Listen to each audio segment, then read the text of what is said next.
Welcome to the premiere edition of the Bronx Journal on television. With this program, we are embarking on a new adventure here at Lehman College and BronxNet. The Bronx Journal is a community newspaper published by the students and the faculty of Lehman's Department of Journalism, Communication, and Theater. And this new program is the TV edition of the newspaper. And so here we go. For our first story, we want to tell you about a growing epidemic in the Bronx, one that is not being given enough attention. It's elder abuse. We've heard about child abuse and spousal abuse, but elder abuse occurs just as much, and it's on the rise. The Bronx Journal covered the subject of elder abuse, and joining us today is the reporter who wrote that story, Annika Harris.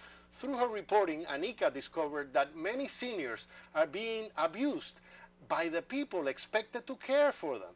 She also found that seniors who have been victims of abuse need more care and attention that would be provided by the traditional shelter. She found that many victims are finding solace at the Weinberg Center in the Riverdale section of the Bronx. The clinical liaison for the center, Anne-Marie Levine, also joins us today to tell us a little more about this program and about these warning signs of elder abuse. Welcome to the program. It's great having you here. Thank you. Thank you. Annika, please tell me, first of all, what motivated you? How did you get the idea to go after this story? Well, initially the story was assigned, but as I researched the topic more, I became very interested. I had heard many horror stories of nursing home abuse, but I didn't realize that elder abuse could take on so many different forms, or that it was a growing problem in the Bronx. And once you started digging into it, you found that it is a serious problem? It's definitely a serious problem that's underreported, and the public isn't really aware of that it's a problem or how big it is. And Ms. Levine is one of the people you interviewed for that story. How prevalent is this situation in the Bronx? Well, because of the growing elderly population, we're going to be hearing more about it in the Bronx and throughout New York City in general. Unfortunately, it's underreported because there's a lot of shame and guilt, and why seniors don't want to report it, because primarily sometimes it's the children that are doing it, and they're very embarrassed to have to come forward. So that's why we may not be seeing a lot of reported cases. We want to tell our viewers that our format here is that the reporter who conducted the initial interview helps me with the interview. So Annika, go ahead. Do you have a question? Yes, what are some of the forms of elder abuse? There are several different types of abuse, and they just don't happen as one. They can happen as a group. Physical is the obvious. You'll see a senior with bruises, broken bones, marks. But there are other types. There's also the emotional abuse, which is screaming at a senior, "You're stupid, I don't want to take care of you, why do I have to do this?" There's also financial, and financial is a big growing concern among seniors as abuse. And what does that mean?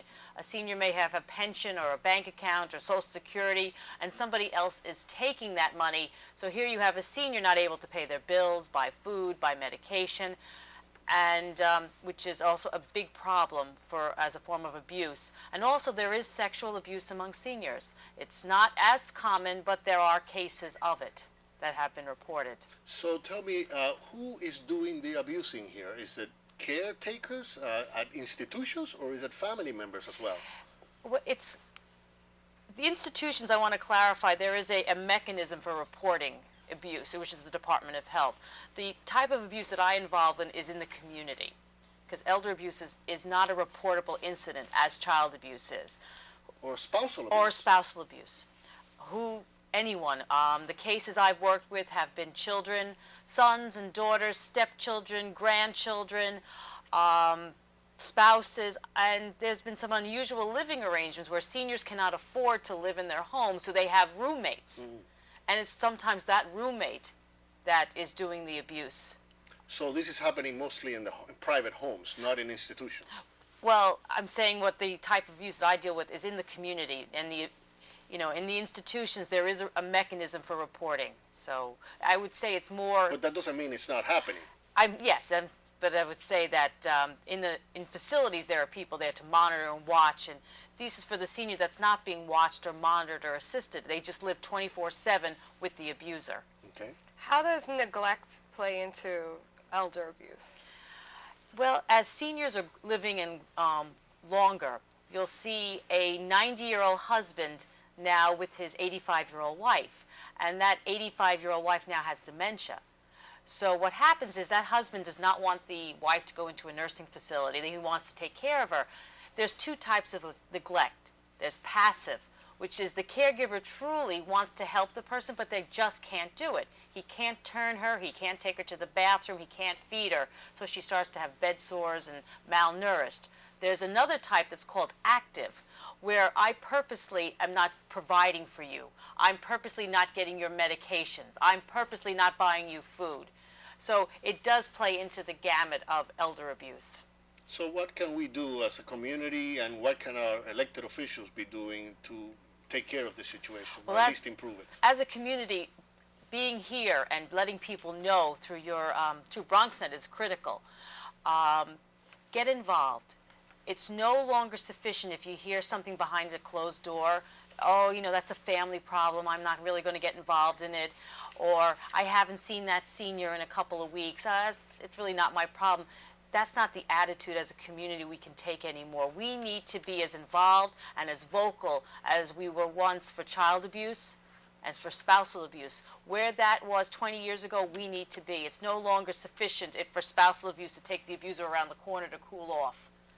You know, we need to be very proactive in this. And elected officials, again, being proactive. There's no formal reporting mechanism in New York State, which means, as with child abuse, I'm mandated as a registered nurse to report any suspicion. But do we need a formal system like we have with child abuse? That's a very hard question. I would think for the senior that has cognitive impairment, they're not able to verbalize. Somebody has to advocate for them. Maybe a senior with capacity, we still have to respect the fact they have the ability to make choices.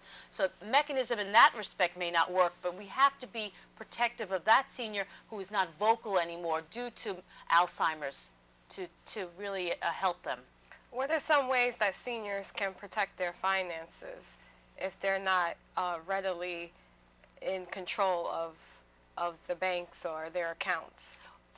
A senior needs to think forward into the future. Sometimes we don't like to think what happens when I'm no longer able to make decisions, but we have to, anyone, you and I, we have to think forward, you know. You really need to know who that person is that's going to be in charge of your financial situation. You need to get powers of attorney, know who they are, express your wishes, and maybe have another mechanism if for somebody to watch if that person's really not doing things in your best interest. And if someone wants to get in touch with you who is going through a situation like this and wants to call the Weinberg Center, can they seek help there? What kind of help can you provide them? Well, what happens is we usually work through community agencies, because there are community agencies out there that will help the senior. It's just that when the senior needs to get out of the situation, we provide the shelter to get them out of the situation. So usually we'll get the referral from a community agency, and we'll bring the senior into the Weinberg Center where they have shelter and they're safe from the abusive situation. And then we try and find services for them. Okay, I want to thank you for being on the program. I really appreciate you coming out. It's the same with you.